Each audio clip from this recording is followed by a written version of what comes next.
নমস্কার, দিশারি বাংলা নিউজ বিশ্লেষণ চ্যানেলের আরেকটি ভিডিওতে আপনাদের স্বাগত।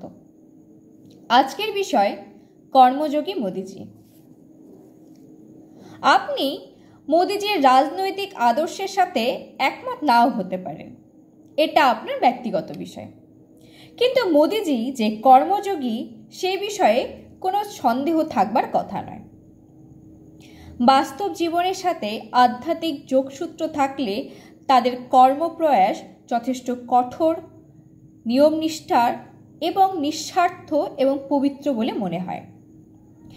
মোদিজির কর্মপন্থার গভীর কর্মযোগের যোগসূত্র রয়েছে, সেই জন্য তাকে কর্মযোগী বলেই মনে করা হয়। মোদিজি আগে ভাবেন, তারপর কাজ করেন।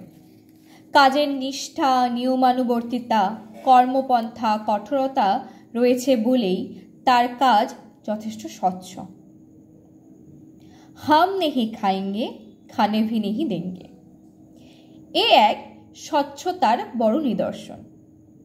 স্বার্থপর ঘোটালাবাজরা এমন কথা বলতে পারেন না।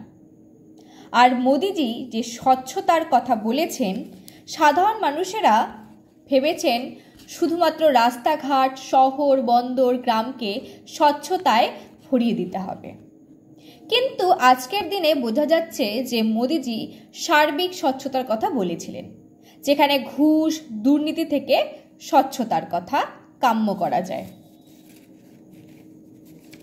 একজন কর্মযোগী বলেই মোদিজি তার কাজকে সেবা বলে মনে করেন, তাই তিনি সেবক এবং কর্মযোগী। তিনি নিজেকে একজন সাধারণ চৌকিদার হিসেবে দাবি করেন।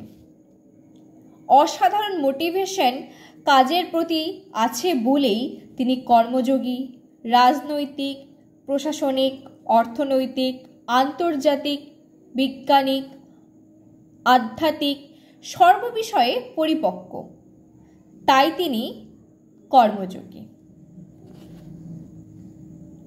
মোদিজির মতো রাজনৈতিক নেতৃত্ব কম হয়, তাই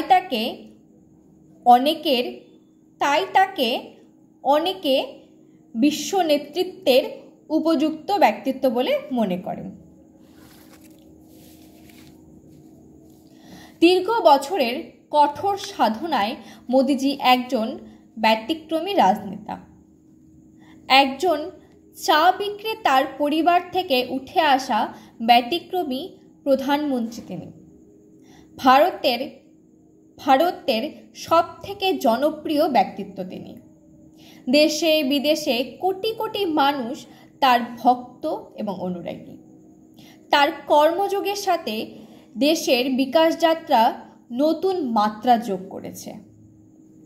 তবুও বিরোধী দল তাকে চোর বলতে দ্বিধা করে না।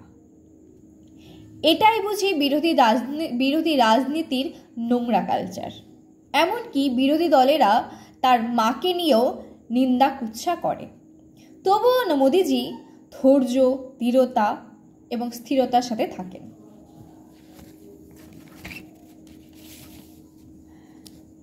ন্যাশনাল হেরাল্ড কেসের চোরেরা মোদিজির নিন্দায় মুখর, কিন্তু নিন্দুকদের কথায় কাজ হবে না।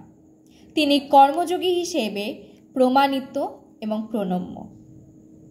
৭৫ বছরের একজন প্রবীণ যুবক ব্যক্তি যেভাবে কাজ করেন, মনে হয় তিনি ঈশ্বরের আশীর্বাদ ধন্য।